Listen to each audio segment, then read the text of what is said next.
नमस्कार दोस्तों। आज का जो टॉपिक है वो बहुत ही ज़्यादा इम्पोर्टेंट है।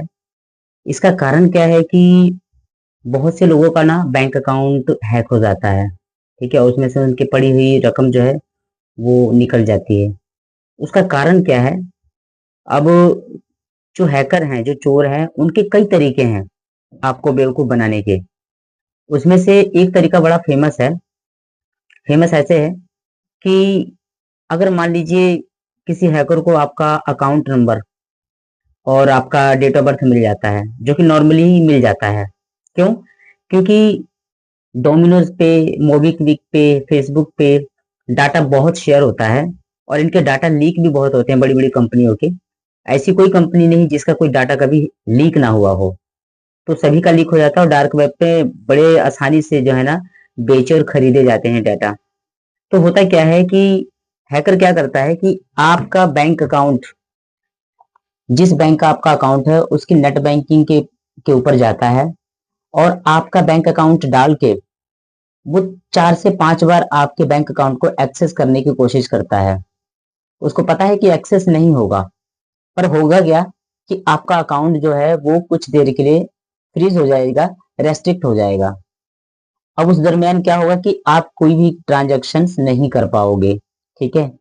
अब वो क्या करता है, अगला स्टेप उसका ये है कि आपको मेल के जरिए या एसएमएस के जरिए आपको सूचित करता है कि आपका अकाउंट जो है रेस्ट्रिक्शन लग गया है और ये आफ्टर 24 आवर्स के बाद चलेगा। अगर आपको इमीडिएट यूज करना है तो इस लिंक पे क्लिक करके आप अपनी केवाईसी पूरी कर लीजिए या हमें बताइए कि आप ही हैं, तो हम उसको अप्रूव्ड करेंगे। अब लोग क्या करते हैं कि ऑफिशियली बैंक ना जाने की वजह से या ऑफिशियली बैंक का नंबर ना ढूंढने की वजह से वो क्या करते हैं, लिंक पे क्लिक कर देते हैं। और जैसे लिंक पे क्लिक करते हैं तो या तो वो किसी एक्सटर्नल वेबसाइट पे रिडायरेक्ट हो जाते हैं या किसी भी प्रकार का एपीके उनके फोन में इंस्टॉल हो जाता है और आपका फोन हैक होने के बाद बड़ी आसानी से आपका पैसा निकल जाता है। ठीक है। और यही कारण है कि कभी भी जो है आप अपना डाटा बहुत ही ज्यादा सुरक्षित रखें। ठीक है।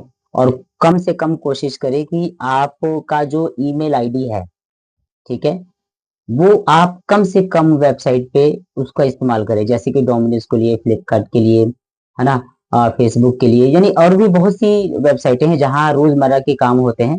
तो आप अपने बैंकिंग से रिलेटेड वाला ईमेल कभी भी यूज ना करें। ठीक है। तो आप कोई ऐसी प्राइवेट ईमेल जरूर बना के रखें जिसके लिए सिर्फ आप उस वेबसाइट पे यूज करें।